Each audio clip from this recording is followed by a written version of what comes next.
We're recording. All right. There's a level of genius in the world of technology. How'd you get up here? I don't know. Magic. No? I've been waiting over there and you all snuck past me. Somebody said go this way, somebody else said go that way, and I just kept going.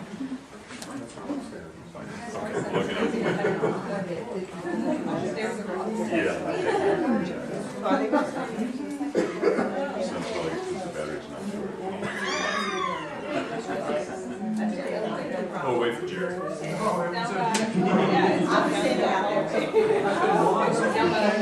Well, good afternoon and welcome. Glad you're here. And on behalf of the University Presbyterian Church University Outreach Committee and our affiliate student group, we'd like to welcome you to this first in Food for Thought series with Dr. Carl Motsenbocker, professor of the College of Agriculture. Not only can I not see in the dark on the camera, I can't see here either. Wow, backlit.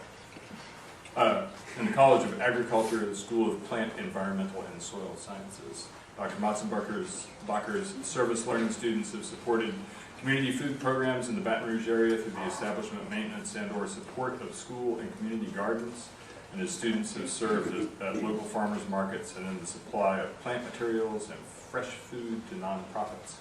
Research on his junior master gardener program indicated that inner city fifth graders from mostly low-income families see improved science and achievement test scores when they're enrolled in a hands-on science gardening program. I know he really doesn't need much of an introduction to most of you, and I certainly don't need one to him either. Dr. Carl Motsenbocker. Well, thank you. It's a pleasure to be here.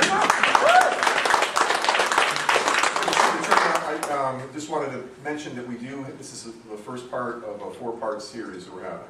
So, I don't know if we have the posters here, but the next three will be very good. I hope I can live up to their standards when you see theirs.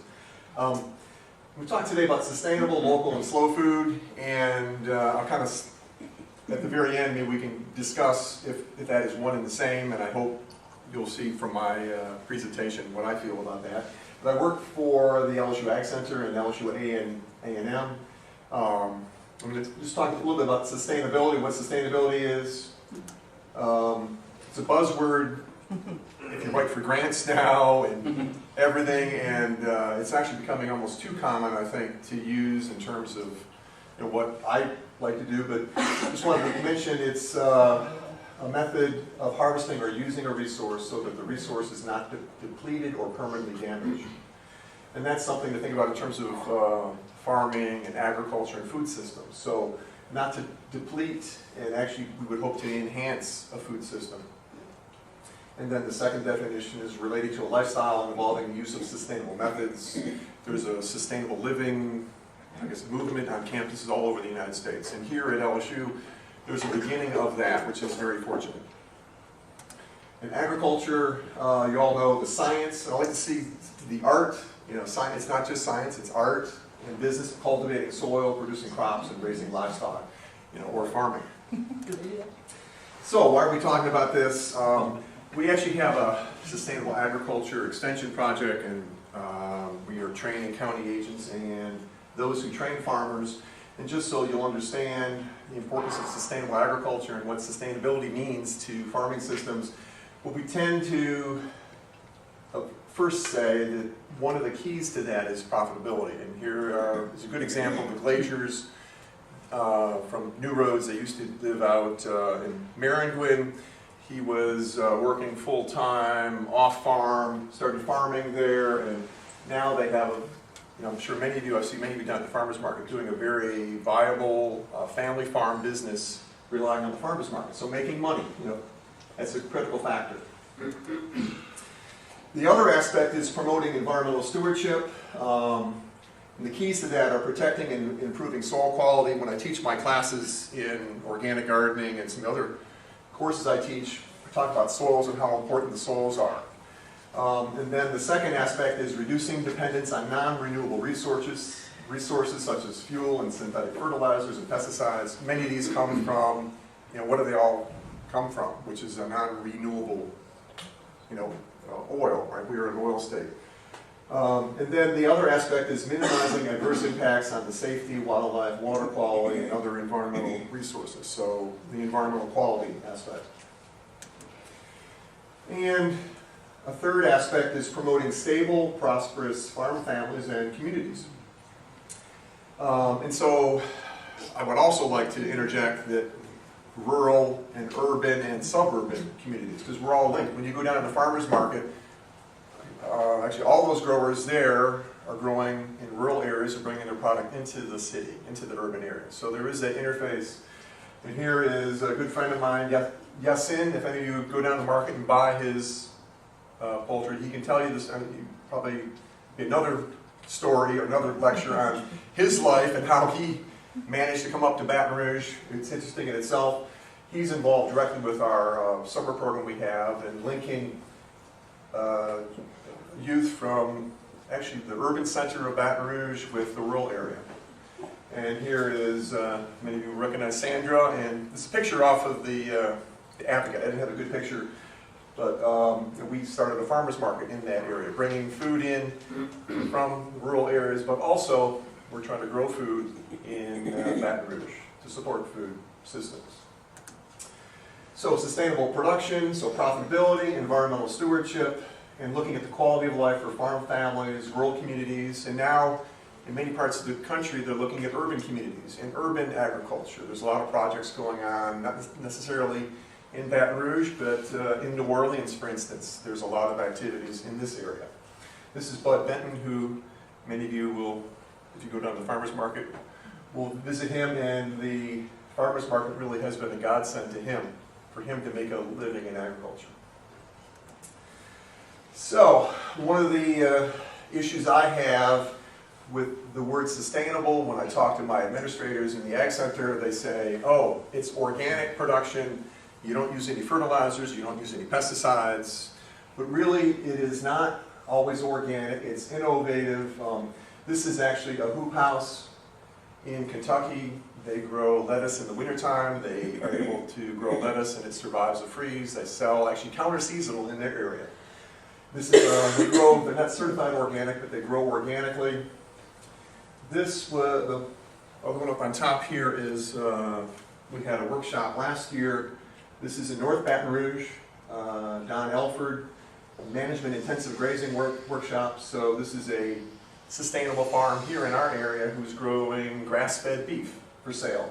And these are the, these vendors used to be at the Red Stick Farmers Market raising, or having milk goats and then making cheese.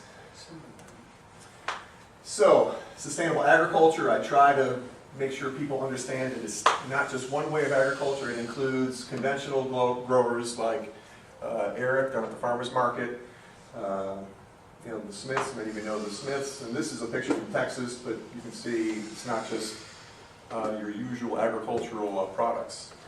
Okay. So, you know, is it a philosophy or a set of practices? In many ways, I would say it's probably both, but it has to be adaptable and supportive of community environments. There's another picture of a vendor at the Red Stick Farmers Market. And the nice thing I like to see here is you see the young children of some of the farmers. And Mila Bernhani, who sells at the market, she reminded me that for our children, her children and our children, they kind of grew up together at the farmer's market. So it's a sense of community. We've known them really for the last 15 or 20 years because of the farmer's market. And really the key to all this is marketing. So when you go down to the market, I know a lot of students will go to the market and say, well, it costs too much there, you know. But really marketing is key, and for growers to sell and get most of that dollar when they sell at the farmer's market is really key. This is a picture from the market in Carborough, North Carolina. Have you ever been to that market? It's supposedly one of the best markets in the country. But I like this picture because here's the vendor with money, and there's like 3 customers ready to hand her money. So marketing is key. So, you know, transition into, you know, what is local.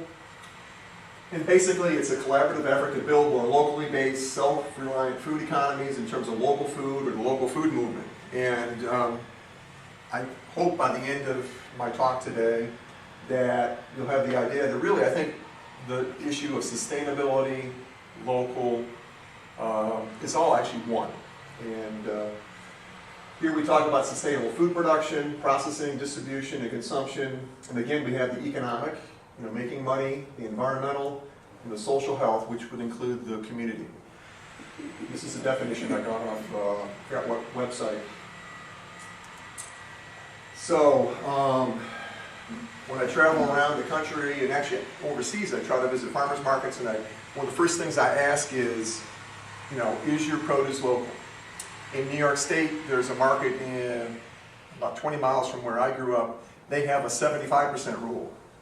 So 75% of the food has to be local, and 25% can be from elsewhere. And one time I was there, they actually had sweet corn in late spring. And it was sweet corn from Florida that they were selling alongside other local products. Here at Red Stick Farmers Market, they have a 100% farmer-grown product. So it's good to understand that local could be a small area the size of a city and its surroundings.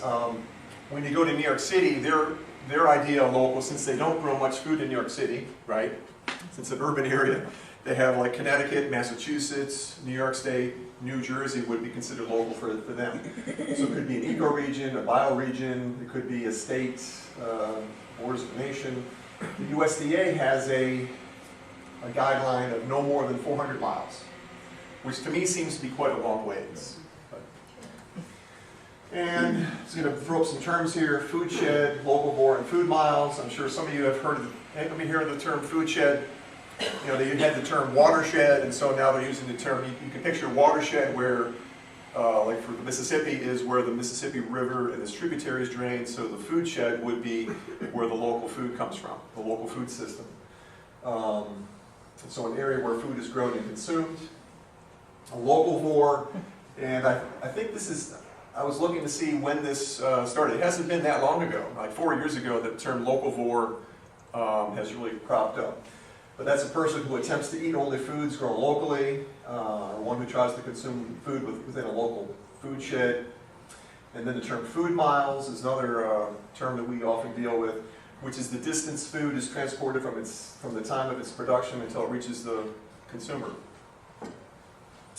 And it's also an issue when we try to assess environmental impact of food. So,